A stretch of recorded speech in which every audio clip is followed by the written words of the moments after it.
لو عندك 8 كيلو كاكاو هاتيه وتعالي نحوله ل2 كيلو شوكولاتة لضيافة العيد. شايفين كل الشوكولاتة دي هنعملها بالكاكاو الخام. هنعمل النهاردة الشوكولاتة مع بعض من الألف لحد الحشوات لحد ما ناكلها مع بعض كمان. ويا رب يا رب كل اللي يحط لايك للفيديو ده صلى عند حبيبك محمد عليه أفضل الصلاة والسلام. شايفين الحلاوة والجمال ده؟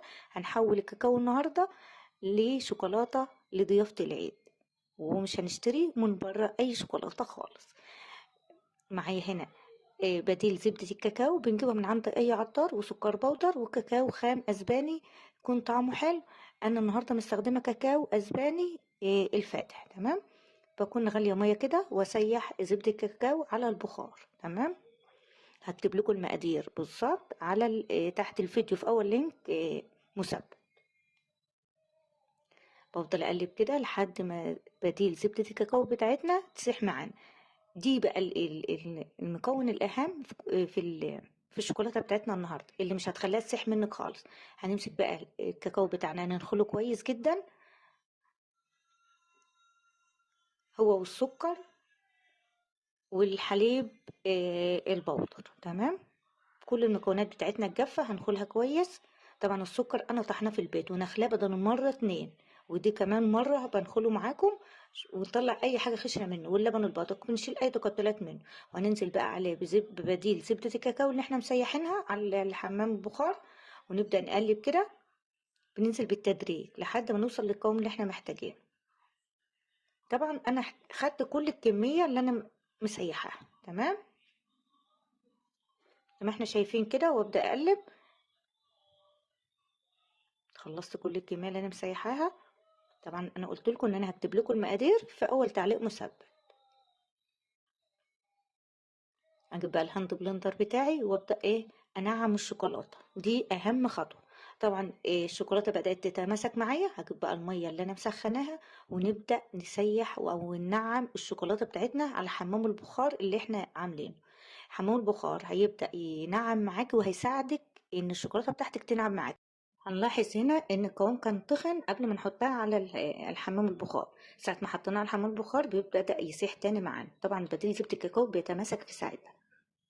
نفضل ننعم فيه كده. طبعا بنريح كل شوية الهاند بلندر بتاعنا او الخلاط. يعني لو انت مش عندك هاند بلندر ممكن تستخدمي الخلاط. بنريحه كل شوية. طبعا طول ما هي على الحمام البخار مش هتتماسك، فدي مدينا فرصة ان احنا نريح الهاند بلندر بتاعنا كل شوية عشان ما يتحرقش مننا. تمام. انا ممكن تقعدي ساعتين تنعمي فيها، بس كل شويه تريحي وتشتغلي بالهاند بلندر او الخلاط بتاعك.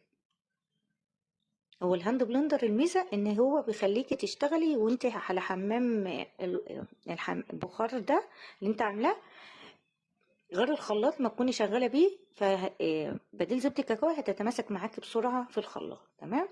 زي ما انت شايفين كده بنفضل انعم. وهركن بقى كده، اسيب بقى الهاند بلندر بتاعي يرتاح على ما اجهز الحشو من اللي انا هنحشي بيه. تمام. معايا هنا جوز الهند على كبشه من الزبيب اختياري، وهنا حليب محلى مكثف. طبعا كلنا عارفين الحليب المحلى بالمكثف بيتعمل ازاي. كوبايه من السكر، كوبايه من اللبن البودر، على نص كوبايه من اللبن المغلي او الميه، عليهم معلقه من الزبده، واضربهم كلهم في الخلاط. ويبقى كده معانا احلى حليب محلى مكثف اقتصادي. تمام.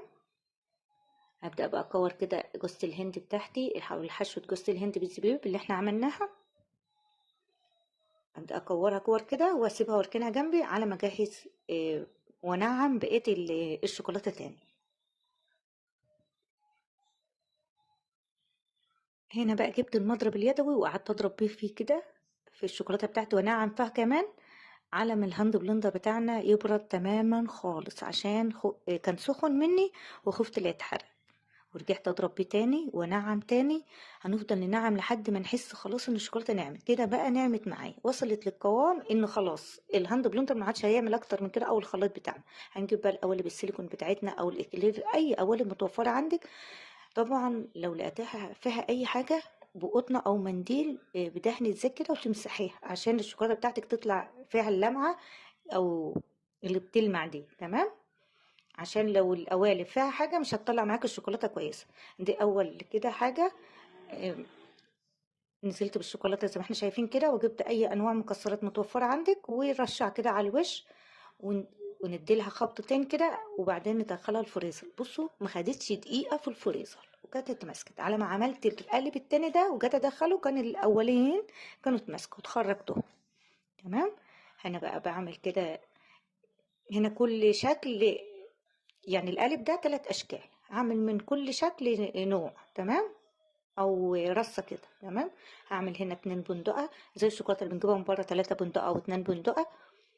هعمل كده 2 بندق في قلب الشوكولاته. طبعا انا ما مليتش البتاع قوي، فهبدا اغطس البندق كده وازود عليه برضو شوكولاته تاني لحد ما تغطى معايا البندق زي ما احنا شايفين كده، وادخلها برضو الفريزر. اديلها خبطتين عشان اطلع منها الفراغات وادخلها الفريزر. تمام. معلش بقى لو انا بتكلم كتير او الفيديو طويل عشان اوصل لكم المعلومه وتطلع معاكم الوصفه ناجحه باذن الله، وما تخدروش اي مقادير او اي حاجه تروح منكم. تمام. هنا بقى اقلب سلكم اللي انت عايزاه. طبعا احنا هنا اعملها كده حبه صغيره، نص ونص كده، عشان احشيها حشوات من اللي احنا عملناها، الحشوه الجوز الهند اللي احنا عملناها مع بعض. تمام. هبدأ كده بالمعلقة كده أعمل الجوانب أو الأطراف بتاع الوردة، أعملها شوكولاتة كده. طبعا هي مش مليانة على الآخر، بس احنا بالمعلقة كده ونبدأ نسوي كده ونعمل بالشوكولاتة. تمام. وأدخلها برضو الفريزر تتماسك وبعدين نعملها الحشو وبعدين نكملها برضو تاني بشوكولاتة. تمام. طبعا احنا هنا هنعمل أشكال كتير وأطعم كتير للشوكولاتة أكننا جايبينها من بره، وهتبقى احلى ضيافة في العيد وانت عاملاها بايدك، وكمان تنفع معاكم مشروع وتبيع منها كمان. هتبقى احلى شوكولاتة عملتها كمان معاك في البيت. دي شكل تاني. اي قوالب سيليكون عندك بقى، اي حاجة شبه الشوكولاتة او شبه القوالب الشوكولاتة اللي انت بتجيبها من بره هتشتغلي فيها. تمام. بعمل برضو بكرر نفس العملية. انا ما خلصت كانت ايديتها مسكت في التلاجة، هنبدأ نحشيها بقى بجوز الهند اللي احنا عملناهم مع بعض بالحليب المحلى المكثف. حطيت كده مع كذا واحدة كده حبة لوز، طعمها خطير جدا. وهنبدأ بقى نغطيها تاني كده من على الوش بالراحة كده، بننزل كده بالراحة عشان ما نعكش الدنيا كلها زي ما احنا شايفين. طبعا انا مستخدمة المعيار ده حلو قوي في الصب ومش مبهدلش معايا الدنيا. تمام.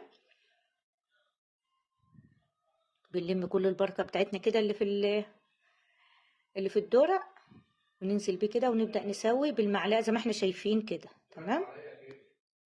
بديلها خطتين كده ونشيل كل الزيادات بالمعلقة زي ما احنا شايفين كده، وبعدين ندخلها الفريزر. مش بتاخد دقيقة وبتكون متماسكة وتخرج في ثانية.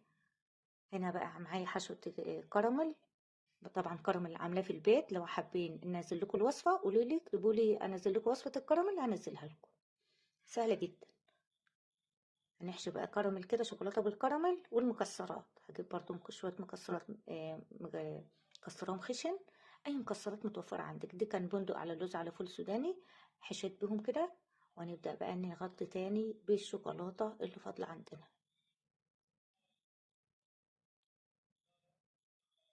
احنا شايفين كده كان اخر حبة شوكولاتة، هنبدأ على قد ما نقدر ان احنا نغطي بيهم وبإذن الله هيقضوا معانا. هنلم كل البركة اللي في الدورة ونحطها، مش هنهدر اي حاجة بإذن الله. زي ما احنا شايفين كده هنبدأ نساوي ونلم كل البركة اللي في الدورة. هنجيب بقى الاسباتولا او اي حاجة نلم كل حاجة في الدورة. احنا ما بنهدرش حاجة، كل البركة اللي احنا عملناها ده نلمها. وانتوا شايفين كده، شايفين لمت كل البركة اهي، والحمد لله تمت بحمد الله وكملت. هنا بقى بعد دقيقتين بالظبط في الفريزر كان كلهم خرجوا معايا وتماسكهم زي ما انتوا شايفين كده، وللاشكال اللي احنا عملناها مع بعض. وهنبدا نخرجهم. مفيش بقى تسلم ايدك يا مرمر. وصفتنا النهارده تسهل كم من 10. احلى شوكولاته عملناها بالكاكاو عندنا في البيت، سهل جدا واقتصاديه، وطعمها كمان حلو قوي قوي قوي، احلى من اللي بنجيبها من جاهزه من البر. طبعا الاسعار دلوقتي بقت خياليه بالحشوات اللي احنا عاملينها دي. اسعار دلوقتي ب 300 وب 500 جنيه. فاحنا عملناها بالكاكاو وبديل زبدة الكاكاو، انه طبعا كل الشوكولاتة اللي احنا بنجيبها من بره ببديل زبدة الكاكاو. محدش يقول لي ان هو ان الشوكولاته اللي بره مش ببديل زبده الكاكاو، لا ببديل زبده الكاكاو. شايفين القالب ده جميل جدا؟ شايفين اللمعه؟ مش بقى تسلم ايدي مرمر ولا ايه؟ اكتبوا لي بقى وصفه النهارده تستاهل كام من 10 في التعليقات، ونصلي على النبي في التعليقات عشان اكسب ثواب انا وانتم. شوفين بقى قولي بالشوكولاته الصغننه دي شكلها حلو قوي جدا وكمان طعمها حلو. طبعا هي الساده كانت طعمها مديه على الشوكولاته الدارك، مديه على طعم الشوكولاته الدارك، تمام. امال المحشيه كان الطعم متناسق جدا. يعني انتوا حابه الحاجه مسكره او بتحبي الشوكولاته بتاعتك مسكره، اعمليها بالحشوات اللي احنا عملناها مع بعض، ما تعمليهاش ساده زي ما انا عملتها ساده كده. طبعا انا عامله ساده عشان احنا مديه على طعم الدارك، طعمها حلو جدا. يعني بحب المراره شويه في الشوكولاته عشان ما تجزعش، تمام. تبقى اللي احنا عاملينها بالبندق جميله جدا، والاشكال بتاعتها كانت حلوه، والقالب بتاعها كان جميل جدا زي ما انتوا شايفين كده. هفتح معاكم دلوقتي واوريكم احلى شوكولاته بالحشوات بتاعتي. شايفين جميله جدا وخطيره.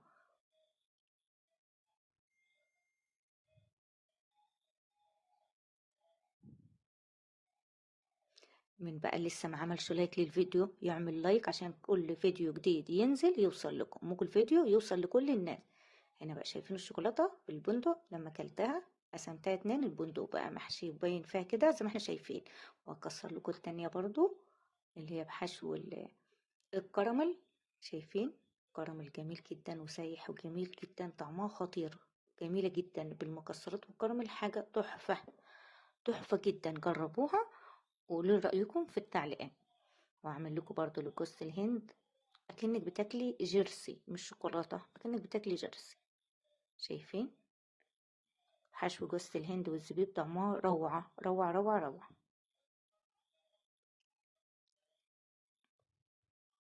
اوريكم بقى السادة اللي بالمكسرات دي طعمها حلو اوي. لو انت بتحبي مرارة شوية في الشوكولاتة او الشوكولاتة الدارك هتحبي طعم الشوكولاتة دي جدا، هتعجبك جدا جدا.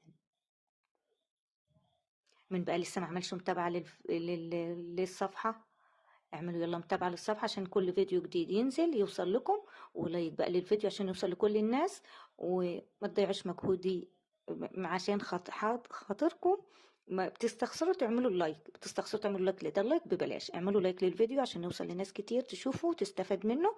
وهنا بقى دي طريقة التخزين. لو انت ما عندكش ورق سلوفان جبت بقى علب من دي ورق زبدة وفرشته في العلبة وخزنته، وبتتسبع الرخامة خالص. والسلام عليكم ورحمة الله.